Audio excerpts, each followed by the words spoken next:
Friends എല്ലാവർക്കും നമസ്കാരം. ഇന്ന് ഞാൻ മീഡിയം സൈസിലുള്ള ഒരു 3 ബീട്രൂട്ടാണ് എടുത്തിരിക്കുന്നത്. അതിൽ ഞാൻ ഇത് പറഞ്ഞറിയിക്കാൻ പറ്റാത്ത സ്വാദുള്ള ഒരു മെഴുക്കുരട്ടിയാണ് ഉണ്ടാക്കുന്നത്. സാധാരണ മെഴുക്കുരട്ടി പോലെയല്ല. ഇതിൻ്റെ 2 കഷ്ണം മതി നമുക്ക് ഊണ് കഴിക്കാൻ. ഇതിൽ തൊലിയൊക്കെ കളഞ്ഞ് ഇങ്ങനെ എടുത്ത് വെച്ചിരിക്കുക. 1/2 ടീസ്പൂൺ മഞ്ഞൾപ്പൊടി എടുത്തിട്ടുണ്ട്. ഒരു 3/4 ടീസ്പൂൺ ഉപ്പെടുത്തിട്ടുണ്ട്. 1 ടീസ്പൂൺ മുളക് പൊടി എടുത്തിട്ടുണ്ട്. എരിവ് ആവശ്യമുള്ളവർക്ക് ഇതിന് കുറച്ചകലം മധുരമുള്ളത് കാരണം കുറച്ച് എരിവ് കൂടുതലിടുന്നതാണ്. ഇനിയാണ് ഇതിൻ്റെ രുചിയുടെ രഹസ്യം അറിയുന്നത്. ഇനി ഒരു നാരങ്ങ എടുക്കുക. അത് കഴിഞ്ഞിട്ട് നാരങ്ങ എടുത്തിട്ട് നാരങ്ങ മുറിച്ചിട്ട് അരമുറി നാരങ്ങ ഒഴിക്കാം. അത്രയും തന്നെ ഒഴിക്കുക. ഒരു ചെറിയ നാരങ്ങയാണ് അതിൻ്റെ അരമുറി ഒഴിക്കാം. അപ്പോൾ വളരെ സോഫ്റ്റും നല്ല ടേസ്റ്റാണ്. അത് ഉണ്ടാക്കുമ്പോഴേ അറിയാവൂ. അത്രയും പിഴിഞ്ഞൊഴിച്ചിട്ടുണ്ട്. ഇനി ഇത് നല്ലവണ്ണം നമുക്ക് യോജിപ്പിച്ച് കൊടുക്കാം. ഈ നാരങ്ങയുടെ മണം തന്നെ നല്ല മണവും രുചിയും കൂടുന്നതിന് വേണ്ടിയാണ് ഇങ്ങനെ ഉണ്ടാക്കിയത്. അതുപോലെ നല്ല എല്ലാ കൊച്ചു കുഞ്ഞുങ്ങൾക്കും കഴിക്കുന്ന രീതിയിലാണ്. നാരങ്ങ ചേർക്കുമ്പോൾ വളരെ സോഫ്റ്റായി കഴിക്കാൻ പറ്റുന്നതാണ് ഈ നാരങ്ങ പുളിയും കൂടെ ചേർക്കുമ്പോൾ. ഫ്രൈങ് പാൻ എടുത്തിട്ട് ഒരു 4 ടേബിൾ സ്പൂൺ വെളിച്ചെണ്ണ ഒഴിക്കാം.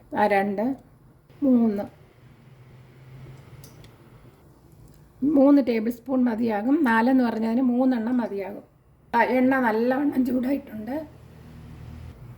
നല്ലവണ്ണം ചൂടാകുമ്പോൾ നമുക്ക് ഇത് തട്ടി കൊടുക്കാം. ഇത് ഹൈ ഫ്ലെയിമിൽ തന്നെ വയ്ക്കുക. ഹൈ ഫ്ലെയിമിൽ ഒരു 3 മിനിറ്റ് വയ്ക്കുക. ഇത് തുറന്നിട്ട് തന്നെ വയ്ക്കാം. 3 മിനിറ്റ് ആകുമ്പോൾ നമുക്കൊന്ന് ഇളക്കി കൊടുക്കാം. ഇളക്കി കൊടുത്തതിന് ശേഷം നമുക്ക് മൂടി കൊണ്ട് ഒന്ന് അടച്ച് ഒരു 2 മിനിറ്റ് ഹൈ ഫ്ലെയിമിൽ തന്നെ ഇരിക്കട്ടെ. അടച്ചിട്ട് 2 മിനിറ്റ് ഹൈ ഫ്ലെയിമിൽ വെച്ചിട്ടുണ്ട്. നമുക്ക് ഒന്ന് ഇളക്കി കൊടുക്കാം. ഈ ബീട്രൂട്ട് ആണെങ്കിൽ വേകാൻ ഇത്തിരി സമയം എടുക്കും. അതുകൊണ്ടാണ് ഇത്ര എടുത്തത്.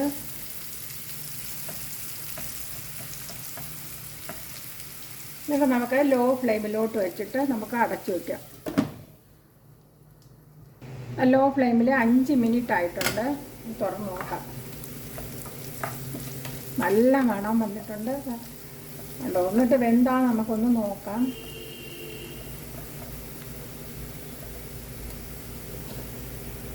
എന്നിട്ട് അടച്ചൊന്ന് വയ്ക്കുക. ലോ ഫ്ലെയിമിൽ തന്നെ വയ്ക്കുക. വെന്തിട്ടില്ല. അതുകൊണ്ട് നമുക്ക് ഇനി ഒരു 5 മിനിറ്റും കൂടി ലോ ഫ്ലെയിമിൽ വയ്ക്കാം. ഇനി ഇത് 5 മിനിറ്റും കൂടെ ലോ ഫ്ലെയിമിൽ ഇരുന്നിട്ടുണ്ട്. അങ്ങനെ മൊത്തം 15 മിനിറ്റ് ലോ ഫ്ലെയിമിൽ ഇരുന്നിട്ടുണ്ട്. അത് വെന്തിട്ടുണ്ട്. അപ്പോൾ ഉപ്പ് കുറവാണ്. ഞാൻ ഉപ്പ് നോക്കി. അപ്പോൾ ഒരു 1/4 ടീസ്പൂൺ കൂടി ഉപ്പിട്ട് കൊടുക്കാം. ഇനി എരിവ് കുറച്ചും കൂടി വേണം. അതുകൊണ്ട് എരിവ് ഒരു 3/4 ടീസ്പൂൺ കൂടി ഇട്ട് കൊടുക്കാം. എന്നിട്ട് നമുക്കൊന്ന് ഇളക്കി കൊടുക്കാം. നോൺ സ്റ്റിക്ക് ആയതുകൊണ്ട് എണ്ണ കുറച്ച് മതി. അതാണ് എണ്ണ ഇങ്ങനെ കിടക്കുന്നത്.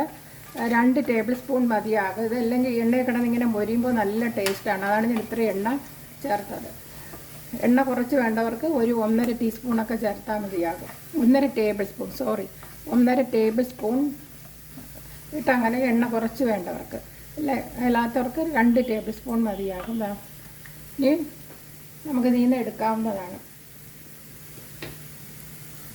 നമുക്ക് ഫ്ലെയിം ഓഫ് ചെയ്തിട്ടുണ്ട്. എന്നിട്ട് നമുക്കൊന്ന് എടുക്കാവുന്നതാണ്. ഇങ്ങനെ അണ്ണാപ്പം ഉണ്ട്. അത് ഇങ്ങനെ നല്ല ഡ്രൈ ആയിട്ട് വന്നിട്ടുണ്ട്. ഈ എണ്ണ വേറെ ഏതെങ്കിലും ആവശ്യത്തിന് ഉപയോഗിക്കാവുന്നതാണ്. ശകല എണ്ണയും ബാക്കി വന്നിട്ടുള്ളൂ. എണ്ണ ഒട്ടും കുടിച്ചിട്ടില്ല. കണ്ടോ? ഇങ്ങനെ എടുക്കാവുന്നതാണ്. ബാക്കിയുള്ളതും കൂടി ഇങ്ങനെ എടുക്കാം.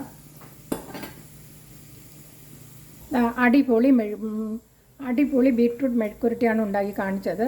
ഇനി നിങ്ങൾ ഇതുപോലെ ഉണ്ടാക്കുക. ഇതിൻ്റെ 2 കഷ്ണം മതി നമുക്ക് ഊണ് കഴിക്കാൻ രുചിയോടെ. എന്നാൽ എല്ലാവർക്കും നന്മ ഐശ്വര്യം ഉണ്ടാകട്ടെ. എൻ്റെ ഈ ചാനൽ സബ്സ്ക്രൈബ് ചെയ്യാത്തവർ സബ്സ്ക്രൈബ് ചെയ്യുക. ബൈ.